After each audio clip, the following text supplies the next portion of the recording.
I get 95 percentile in maths just in 6 month in JEE Mains 2026। तो hello guys, मैं इस video में आज ये शेयर करना है कि मेरे जस्ट 6 मंथ में मैंने किस तरीके से पढ़ के मैथ्स में 95 परसेंटाइल लाया। तो सबसे पहले मैं आपको ये बताती हूँ कि मैं एक लेट स्टार्टर्स थी। मैंने तो अपनी प्रिपरेशन स्टार्ट किया था अक्टूबर में। ऑफिशियली मैंने अपना प्रिपरेशन को स्टार्ट अक्टूबर में किया था, लेकिन फिर भी मेरे मैथ्स में 95 परसेंटाइल आए हैं। तो उसमें इस वीडियो को आप एंड तक ज़रूर देखिएगा क्योंकि आपके लिए बहुत हेल्पफुल रह सकता है, स्पेशली जो लेट स्टार्टर्स हैं उनके लिए। क्योंकि मुझे पता है मेरे तरह बहुत ऐसे लोग थे जिन्होंने लेट स्टार्ट किए हैं, जो अभी तक भी कंफ्यूज हैं। तो मैंने मैथ्स में 95 परसेंटाइल कुछ इस तरीके से लाया। मैंने मैथ स्टार्ट कैसे करी, तो सबसे पहले जब मैंने लेट स्टार्ट किया था तो मैंने ये नहीं सोच के स्टार्ट किया था कि कौन से चैप्टर इम्पोर्टेंट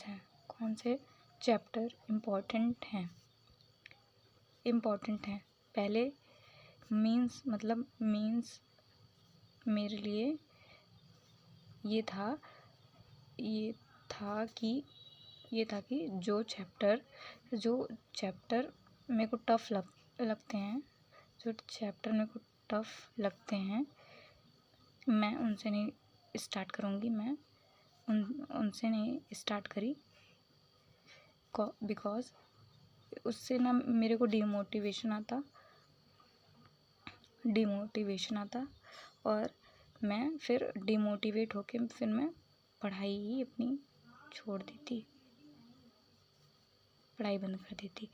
तो इसलिए मैंने क्या किया कि जो मेरे को बोथ साइड अच्छे लगते थे उससे मैंने अपने चैप्टर स्टार्ट किए। उससे मैंने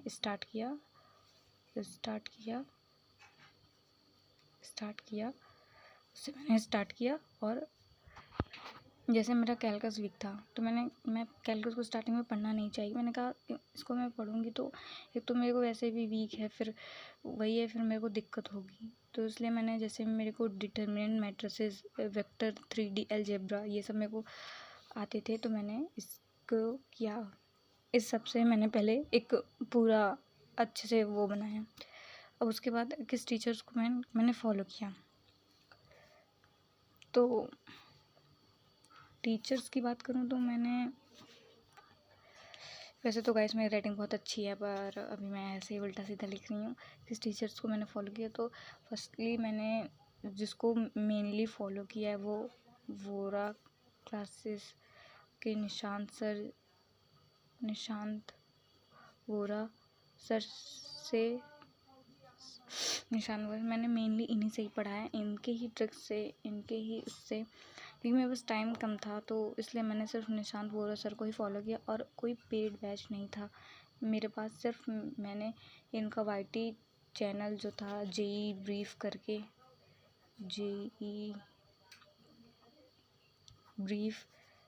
करके उससे ही मैंने 1 शॉट लिए हैं।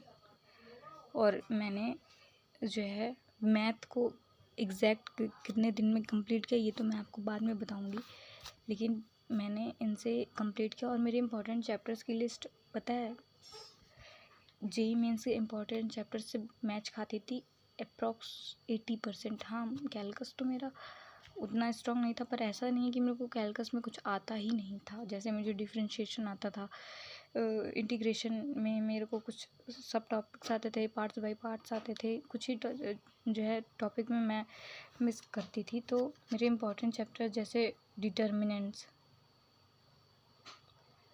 मैट्रिसेस, वेक्टर और 3D ज्योमेट्री और एक्सेट्रा। मैं आपको अगर आपको इम्पोर्टेंट चैप्टर्स की लिस्ट चाहिए तो आप मुझे कमेंट्स में बताइएगा। और मैंने अकेले, और हाँ 6 मंथ में थे तो आपको ये इस सबसे बड़ा कन्फ्यूजन नहीं रहता कि अकेले मैथ्स को लेके चली या सबके साथ लेके चली। तो मेरा ऐसा था कि मेरा कुछ भी इस शुरू से ही नहीं वो था। तो मैंने जब लेट स्टार्ट किया था तो मैंने सबके साथ स्टार्ट किया था, केमिस्ट्री, फिज़िक्स, मैथ्स सबके साथ। तो मैं ऐसा करती थी कि कभी फ़िज़िक्स मैथ, कभी केमिस्ट्री मैथ्स, लेकिन फिर जैसे जैसे टाइम आता गया पास तो मैं तीनों ही सब्जेक्ट को साथ पढ़ती थी। पीसीएम मैंने तीनों ही साथ पढ़ा है। हाँ, लेक्चर मेरे सिर्फ 2 होते थे और ऐसा क्वेश्चन में डिवाइड हो जाता था। मीन्स जैसे आज मैंने फ़िज़िक्स पढ़ा, फ़िज़िक्स का लेक्चर लिया, मैथ का लेक्चर लिया, तो मैंने केमिस्ट्री का फुल टू रिवीजन किया जो भी मैंने पढ़ा था, और इसके फिर 30 से 40 क्वेश्चंस लगाए और फिर इसके लेक्चर लिए इसको रिवाइज़ करा जो भी चैप्टर का था। और फिर मैथ्स में मैं क्वेश्चन भी सॉल्व कर लेती थी। हाँ, क्वेश्चन मैं मैथ्स में अप्रॉक्स डेली ही सॉल्व करी हूँ। तो कुछ इस तरीके से मैंने अपना किया है। तो थैंक यू सो मच। मुझे यही बताना था। अगर आपको इम्पॉर्टेंट चैप्टर्स की लिस्ट चाहिए और प्लस ऐसे इम्पॉर्टेंट टॉपिक, सिर्फ मैं इम्पॉर्टेंट चैप्टर्स और इम्पॉर्टेंट टॉपिक्स की बात कर रही हूँ, अगर आपको चाहिए तो आप मुझे कमेंट में बताइएगा, क्योंकि मैं इतना एग्जैक्ट इस तरीके से पढ़ के गई थी ना कि जो मेरे ट्रिक्स के क्वेश्चंस थे एग्जैक्ट जेईई मेंस के फर्स्ट पेपर में भी सेकंड पेपर में भी बैठे थे। तो आप मुझसे पूछ सकते हैं या आपके लिए बहुत हेल्पफुल होगा। Thank you so much.